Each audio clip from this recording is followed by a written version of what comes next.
from Michelle Rumpel-Garner. She was in the crowd, and it's not the Poilievre clip. We'll get to that in a second. Somebody let Mark Carney give an entire speech with mashed potatoes on his face. Oh, no. It makes me want to puke. So he did the entire speech with mashed potatoes on his face. Nobody at his table obviously likes him because, for example, yesterday, day before, Saturday, before we went into our Rebel News hospitality event, I had a mascara flake. Lise grabs me, stops me. She's like, stop, wipes my face, and she fixes my hair and sends me off into the world. That's what a friend does. Nobody at Mark Carney's table was his friend, letting him give a speech with mashed potatoes on his face. But then Glenn McGregor, he tweets that Pierre Poilievre wasn't at the parliamentary press gallery dinner. He didn't show up at the press gallery dinner, but the guy from 22 Minutes is here, who begins with, of course, in low-hanging fruit CBC government comedy fashion, saying, "Good evening, gentlemen and biological clocks," because during the campaign, Poilievre noted that people are actually putting off kids until they can't have them because they can't afford them, which is a truth. I talked to people during the campaign who said that's true of us. So anyways, he says Poilievre didn't show up, but that guy should have pumped his bunions before he made an idiot of himself, because now let's go into the Rumpel-Garner clip. Poilievre showed up at the press gallery dinner, and it was actually pretty good, pretty funny. So let's see this. CBC, that's right. Long live the CBC. Long live the CBC. He's interrupting the CBC guy.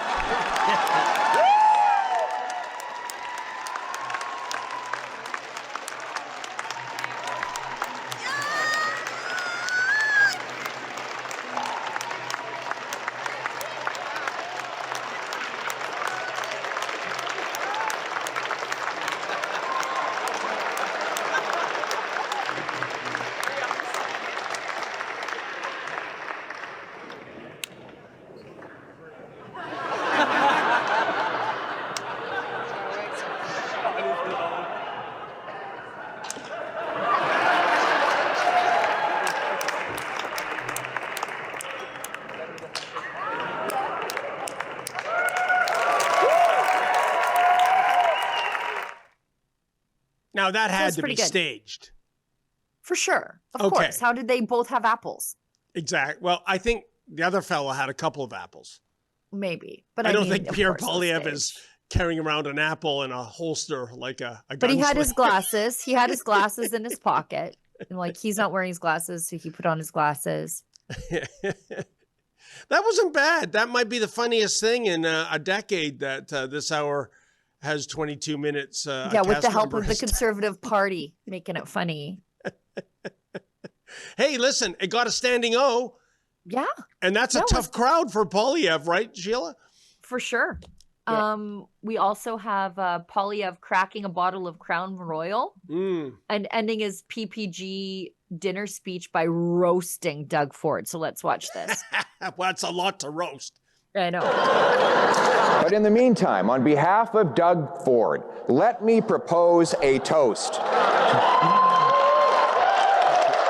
the Parliamentary Press Gallery. Without you, anonymous sources would have to get a real job. So, everybody, please raise a glass to the Parliamentary Press Gallery. Oh, he did chug it. How's that for a change in tone? That's good. Imagine that, Sheila, drinking some fine Canadian whiskey as opposed to turning the bottle upside down and pouring it down the drain. What a disgrace Ford is. It was good, though. And I liked his slight at the anonymous sources to the Parliamentary Press Gallery. They're going to have to get a real job. We also have another clip. Andrew Scheer.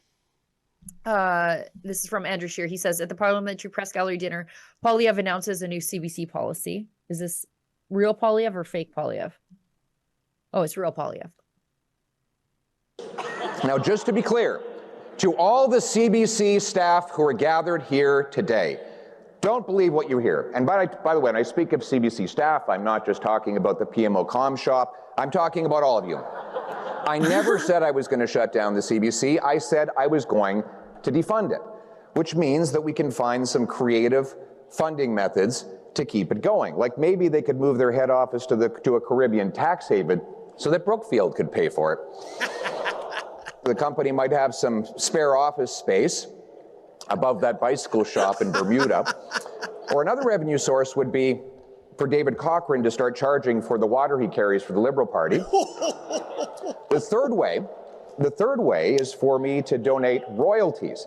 And I'm announcing that I will do that today. Royalties for all those who copy me, imitate me, or steal my ideas. I think Mark Carney is here today.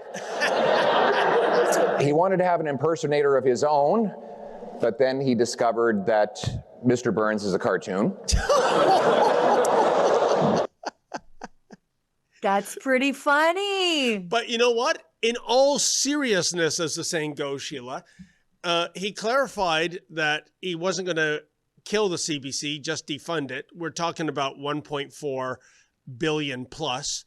Here's my question to you, Sheila. If the CBC had to rely solely on selling ads and with the government welfare taken away, crowdfunding, like we crowdfund, how much do you think they would raise?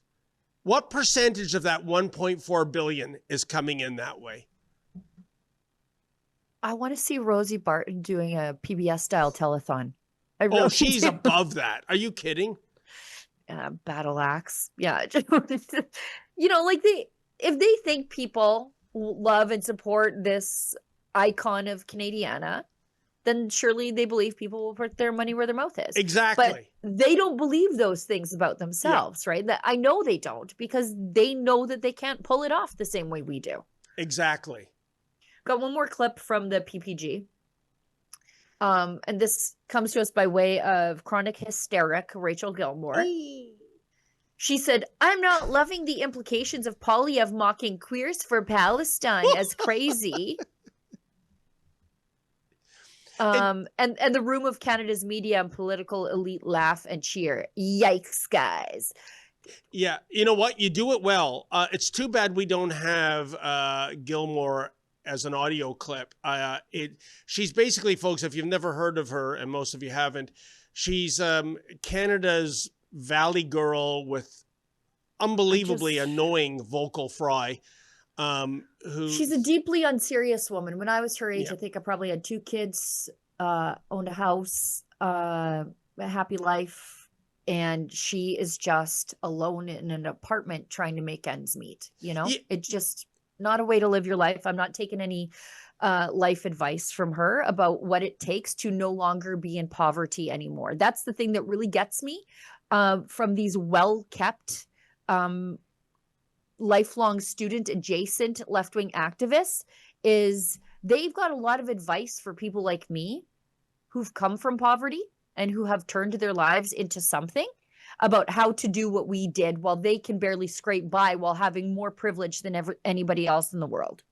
But, you know, Sheila, let's be a little fair to Rachel Gilmore. She did have one accomplishment that you never managed to pull off. She was able to get Jagmeet Singh to pay a house call at that little apartment. And how creepy was that? Yeah. That's because, well, whatever. He's completely irrelevant. He destroyed the NDP. And I cheer for a happy, healthy NDP so that it splits the vote on the left, as I always say. Well, you know what? Then again, if he's completely irrelevant, talk about a perfect power couple.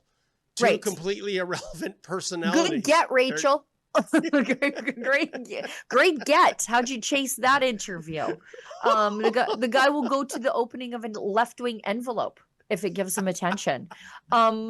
Anyways, let's go to that video that she posted about Poilievre rightfully mocking the jokes at Queers for Palestine.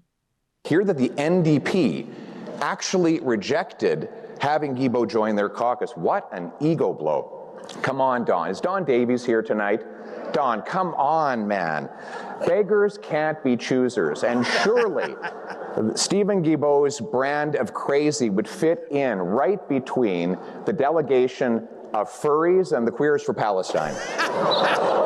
I see that Elizabeth, I see that here that the... He's in roast mode. Oh. Here's my question, Sheila.